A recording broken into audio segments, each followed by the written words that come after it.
The government has sent permanent layoff notices to about 4,000 federal employees under the guidance of the Director of Office and Management and Budget. His name is Russ Vought. Or Russ Vought. Just as a matter of context, a reduction of force of 10,000 amounts to 0.3% of the roughly 3 million federal civilian workforce, 0.3%. 0.3% in the private sector workforce is about the amount of layoffs and firings every single week. I say that because the media is referring to these terminations as mass layoffs. Between 2001 and 2024, the private sector laid off or fired employees 520 million times. Last year, private sector layoffs and discharges occurred at a rate of around 1 for every 7 workers. By contrast, the federal government laid off or discharged 1 out of every 47 federal workers. No private industry has anything like the job security the taxpayers have provided federal workers. And I'm not trying to disparage federal workers. I'm just saying they have a great deal of job security.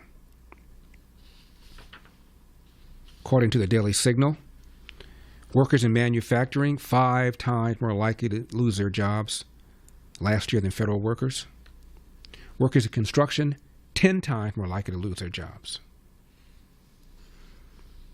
And then there's the Civil Service Reform Act of 1978 that made it almost impossible to get rid of a federal worker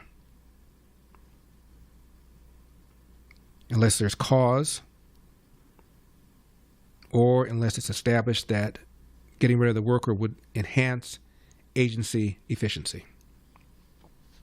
And even then, federal workers receive a 60-day advance notice of any kind of dismissal or adverse action, and they can appeal to a bunch of different boards to overturn the actions. And each case takes a lot of time and energy, which makes managers less likely to terminate them because it's not worth the aggravation.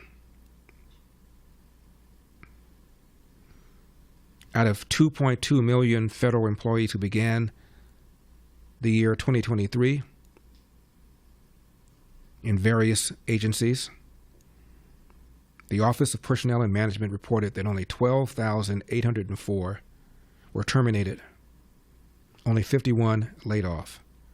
So for terminations, that's 0.6%, 0.6%, and those laid off, 0.002%.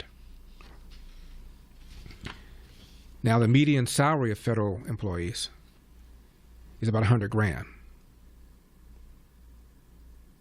60% higher than the median for full-time private sector workers.